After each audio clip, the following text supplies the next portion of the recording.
Hi, I'm Susanna and this is my April reading wrap-up and May hopefuls. I finished 5 books in April, but only one of them was a novel, so let's talk about Lies Whizzing to the Sea by Sarah Underwood. This is a Greek mythology retelling.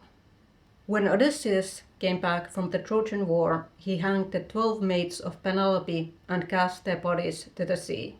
This atrocity angered the sea god Poseidon, and for 300 years he has ravaged the island of Ithaca and demanded the yearly hanging of 12 girls marked with a necklace of scales. But when this fate comes to Leto, she doesn't die.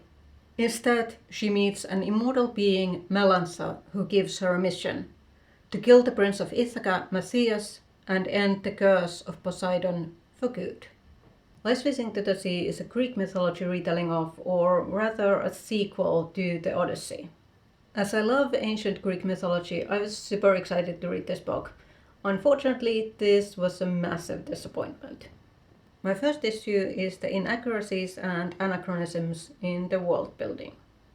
For someone with even a little bit of knowledge of ancient Greek culture and language, this book makes a frustrating read. Lies Whizzing to the Sea is set 300 years after the Trojan War, which took place in the 13th or 12th century BCE. So the events of this book should take place around 10th or 9th century BCE. That sets this book right in the middle of so-called Greek Dark Ages. They were called Dark Ages because due to social upheavals, people actually forgot how to read and write, and we have no written records from that time period.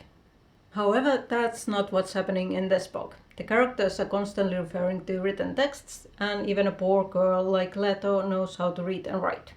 Writing materials and utensils are easily available for everyone. And not only that, there is a document that is said to be written on papyrus, paper, and parchment, as if those 3 words were synonymous and not 3 completely different writing materials. Not to mention that parchment and paper were invented centuries after the events of this book. The Ithacan geography in this book doesn't sound accurate either. According to Wikipedia at least, the city of Vasi, where Leto comes from, was founded in the 16th century CE, about 2,500 years after the events of the book. And even if a village of that name had existed in antiquity, the ancient Greeks would not have pronounced its name as Vasi, but something like Basu. Speaking of names, the male main character is called Matthias. Although the form is Greek, the name originally comes from Hebrew, and it makes no sense why a Holy Greek family would give their child a biblical name at this time period. There's also a horse, a mare, called Stenios, which is the masculine form of the name. The feminine form of that name would be Stenias, which incidentally is an epithet of Athena. A single glance of an ancient Greek dictionary would have told you the correct form. There's also a host of other inaccuracies, including my pet peeve, the use of fork way too early in history. Now, if you're not a stickler for historical accuracy in historical fantasy, you probably won't mind about the anachronisms.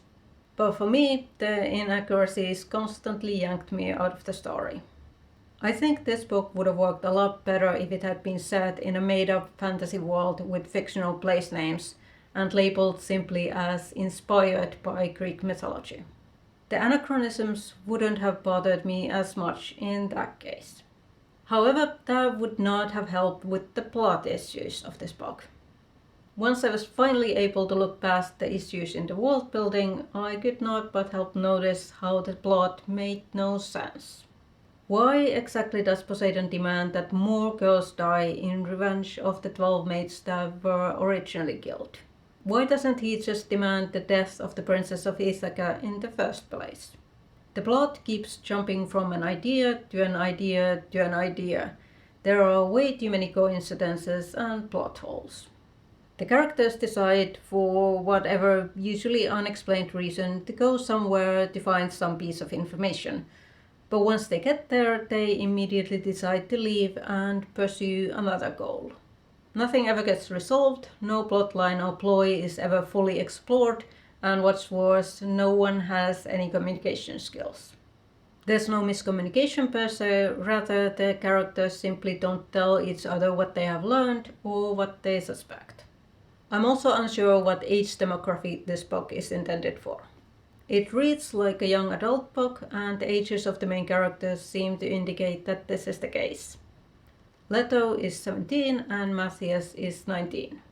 But then there are the sex scenes. Granted, they are all fade to black, but they still make the book seem more adult than YA. I'm also not fully on board with Leto having sex with Melanso in one chapter and kissing Matthias in the next. Not to mention having sex with him right after she has told him he must die. The placement of that sex scene is odd to say the least. Marketing this book as sapphic seems disingenuous considering how much time Leto spends going behind Melanto's back to smooch Matthias. That just means that the book seems to fall victim to the bisexuals or cheaters stereotype. Not to give too much away, but there is no happy ending to anyone in this book. The author was clearly inspired by Madeline Miller's The Song of Achilles, but the similarities felt heavy-handed. The ending was trying to be poignant and impactful, but it fell flat. The one good thing I can say about this book was that the writing wasn't bad, and I know a lot of people have loved this story.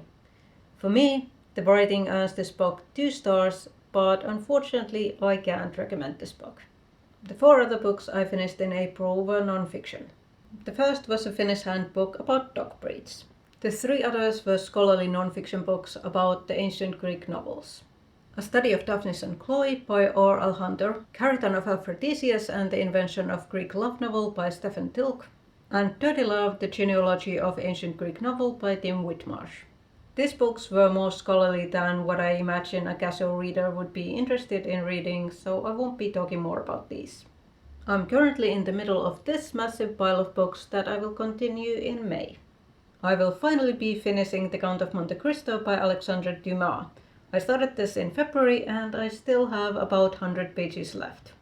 I'm also reading SPQR, A History of Ancient Rome by Mary Beard. And I'm continuing my reread of the collected ancient Greek novels.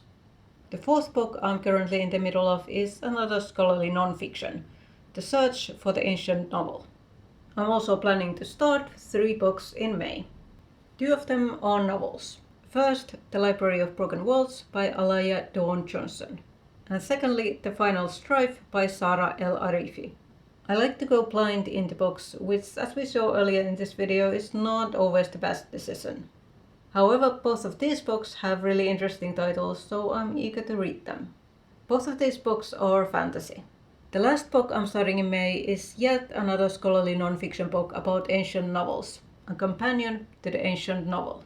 So those are the books I read in April and my goals for May. Let me know in the comments what your favorite book in April was, and I'll see you in my next video.